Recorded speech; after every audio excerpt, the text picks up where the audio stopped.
Palestinian Authority leader Mahmoud Abbas calls Israel's actions in the Gaza Strip a genocide after a meeting with US top diplomat Antony Blinkin.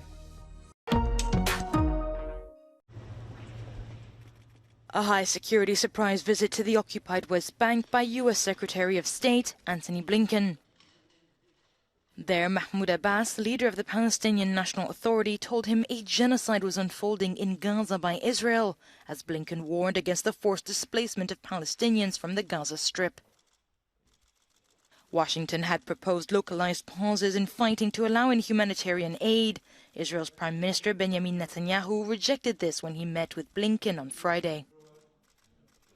The trip also comes on the back of 2 stops in Jordan and Israel days earlier. Despite the secrecy, once word of the visit got leaked, protests erupted in the West Bank to denounce Blinken's presence and the U.S.'s support of Israel. Later, the American diplomat is due to travel to Ankara to meet with Turkish counterpart and perhaps meet President Erdogan on Monday.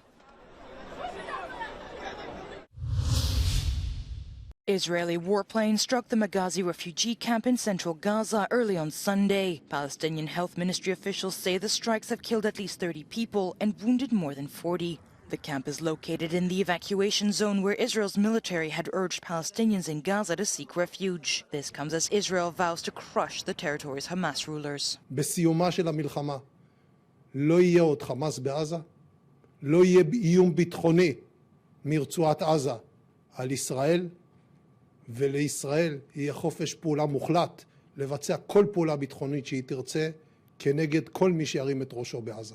Israel's heavy bombardment of Gaza has intensified, particularly in the north where many civilians remain trapped and unable to flee.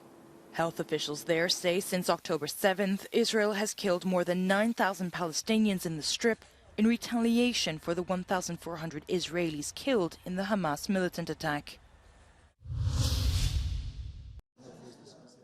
Moldovans went to the polls on Sunday for local elections taking place alongside fears that Russia is trying to undermine the vote.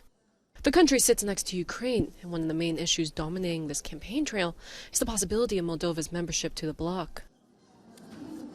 Așteptări bune, cursul european și cu Doamne ajute. Așteptăm să fie mai bine. Că cam nu prea trăiește cum scade, să spunem așa, slăbuți. Unii predau, alții mai puțin. Vor aplica ștampila cu mențiunea. 2 days ahead of the election, Moldova's prime minister banned candidates from the pro-Russia Chance Party after the country's national intelligence agency alleged Moscow tried to influence the electoral process via the party. Some 600 candidates were affected.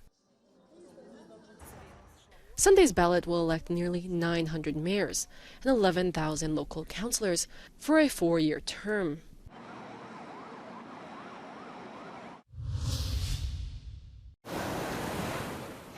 No rest for southwestern Europe as France, Portugal and Spain brace for a second major storm in a row coming from the Atlantic. Storm Domingos, as it's called, has forced 13 French departments to issue orange flood alerts due to winds blowing up to 150 kilometers per hour.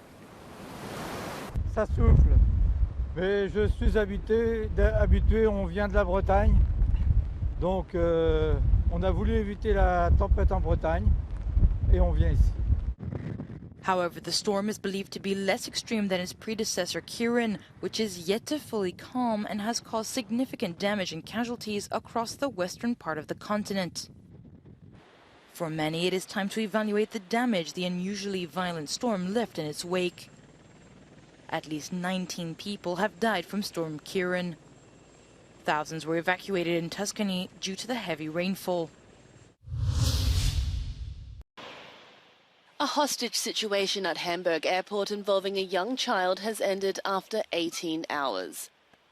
The man drove through a security barrier and onto the tarmac on Saturday night with his 4-year-old daughter in the car and parked under a plane.